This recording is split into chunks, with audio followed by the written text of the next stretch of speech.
안녕하세요. 자팍다식 채널입니다. 오늘은 20세기 첫 번째 재앙 제1차 세계대전이라는 제목의 영상 보내드리겠습니다. 구독과 좋아요 부탁드리겠습니다. 감사합니다. 1914년 7월 28일 오스트리아의 프란츠 페르디난트 황태자 부부가 보스니아의 수도인 사라예보에서 암살당했습니다. 암살범은 세르비아 민족주의자로서 당시 많은 세르비아인들처럼 위대한 세르비아 제국을 꿈꾸고 있었고 오스트리아 황태자가 이 꿈을 실현하는 데 장애가 된다고 생각했습니다. 이 암살 때문에 큰 전쟁이 일어날 이유는 없었고 다른 시대였다면 아마 전쟁은 일어나지 않았을 것입니다. 그러나 이 사건은 결국 화약고에 큰 폭발을 일으킨 불씨가 되고 말았습니다. 훗날의 평가에 따르면 그 누구도 정말 전쟁을 원한 것은 아니었다고 합니다. 단지 권력자들이 발을 헛디디고 허둥대면서 전쟁 속으로 굴러떨어진 것뿐이었다라고 말합니다. 즉 권력자들이 자기 제어 능력을 상실했다는 것이죠. 이런 관점도 그 나름의 설득력을 가지고 있습니다. 하지만 이와 반대로 당시 권력자들은 자기 행동의 의미를 정확히 알고 있었다는 주장도 제기되고 있습니다. 독일의 역사학자 프리츠 피셔는 강대국을 향한 집요함이라는 책에서 사라예보의 피살 사건은 오랫동안 준비한 전쟁을 위한 좋은 기회가 되었다고 쓰고 있습니다. 어쨌든 독일은 제일 먼저 전쟁을 막을 수 있는 위치에 있었습니다. 오스트리아 헝가리 제국은 러시아와 동맹관계에 있는 세르비아와 단독으로 전쟁할 형편이 아니었습니다.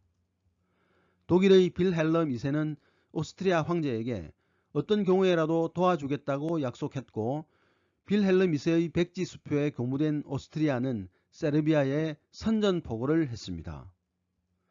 양국의 동맹과 선전포고는 도미노 효과를 일으켜 8월 4일까지 다른 나라들의 선전포고가 잇따랐습니다. 결국 독일과 오스트리아는 세르비아, 러시아, 프랑스, 영국과 맞서 싸우게 되었습니다. 전쟁이 발발하자 유럽의 모든 지역에서 환호성이 터져 나왔습니다. 지난 몇 달 동안의 긴장이 폭발한 것에 대해 차라리 마음이 가벼워진 것처럼 보였습니다. 특히 독일에서는 전쟁이 빨리 끝날 것이라는 예상이 지배적이었습니다. 군인들은 크리스마스에 고향에 돌아와 영웅 대접을 받을 것이라고 확신했습니다. 경고하는 목소리도 있었지만 사람들은 귀를 기울이지 않았습니다. 이런 경고를 한 사람들은 주로 작가와 예술가들이었습니다. 몇몇 정치가들도 전쟁의 무서운 결과에 대해 주의를 환기하려 했지만 헛수고였습니다. 영국의 외무장관 에드워드 그레이는 8월 4일 다음과 같이 말했습니다. 이 순간 유럽의 모든 등불이 꺼졌다. 우리는 살아생전에 다시 등불이 켜지는 것을 보지 못할 것이다. 하지만 그의 말은 비관주의자들의 견해라고 철저히 무시되었습니다. 실제로 전쟁 후 잠시 동안은 비관적 견해가 오류인 것으로 판명되는 듯 했습니다. 독일군은 서부와 동부 전선에서 적군을 사정없이 밀어붙였고 전쟁이 빨리 끝날 것 같아 보였습니다. 그러나 프랑스와 영국군은 파리 바로 앞에서 독일의 공격을 막아냈습니다. 1914년 9월 6일에서 9일까지 벌어진 마른 전투 이후 전쟁은 전진도 후퇴도 없는 진지전으로 변했습니다. 이로써 독일의 전쟁 목표는 더 이상 달성될 수 없었고 오스트리아 헝가리 제국은 전쟁에서 진 것이나 다름없었습니다. 그럼에도 전투는 계속되었습니다. 양쪽이 팽팽한 상태에서 군인들은 계속해서 참호를 파고 총을 쏘고 또 총에 맞아 쓰러져 갔습니다. 몇백 미터의 땅을 위해 수많은 병사들이 피를 흘렸습니다. 이렇게 4년이라는 긴 시간이 흘렀습니다. 군인들은 그저 총알바지에 지나지 않았습니다.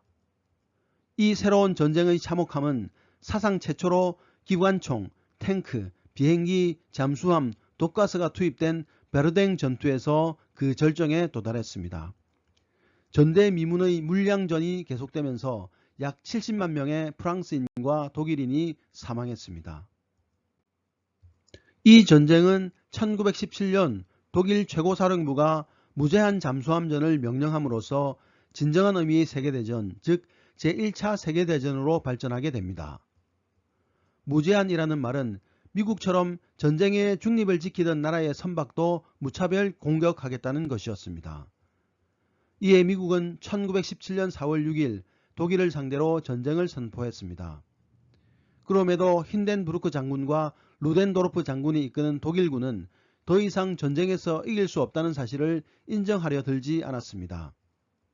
이들은 계속 승전 후의 평화를 꿈꾸었고 독일 제국의회가 제시한 평화안도, 미국 대통령 우드로 윌슨이 제시한 평화안도 모두 거부했습니다.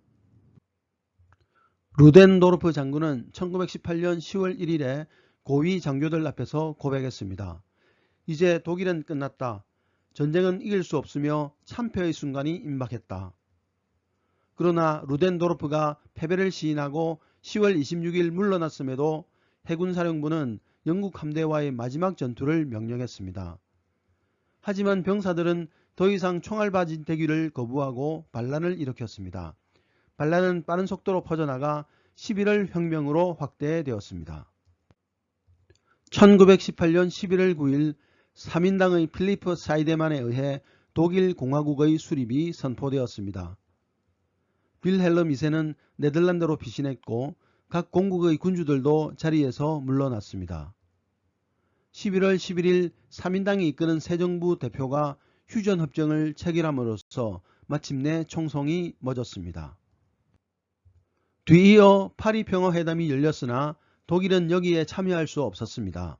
승전국 대표들은 심판자의 위치에서 베르사유 조약을 작성했습니다.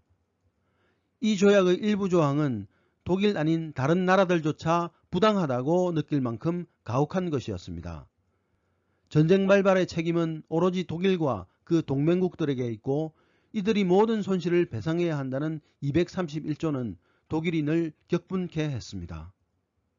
샤이데만 총리는 조약에 서명하기를 거부하고 사임했습니다. 그러나 승전국들의 위협 앞에서 결국 베르사유 조약에 서명할 수밖에 없었습니다. 제1차 세계대전은 1000만 명 이상의 목숨을 앗아갔습니다. 그 외에 중상을 입어 장애를 가지고 사는 사람이 3000만 명에 이르렀습니다. 전쟁으로 러시아, 독일, 오스트리아, 헝가리에서는 군주제가 무너졌습니다. 오스트리아 헝가리 제국이 해체되면서 체코슬로바키아, 유고슬라비아 같은 새로운 국가가 탄생했습니다. 오스만 제국이 붕괴되어 터키가 나왔고 중동은 영국과 프랑스의 관리하에 들어갔습니다.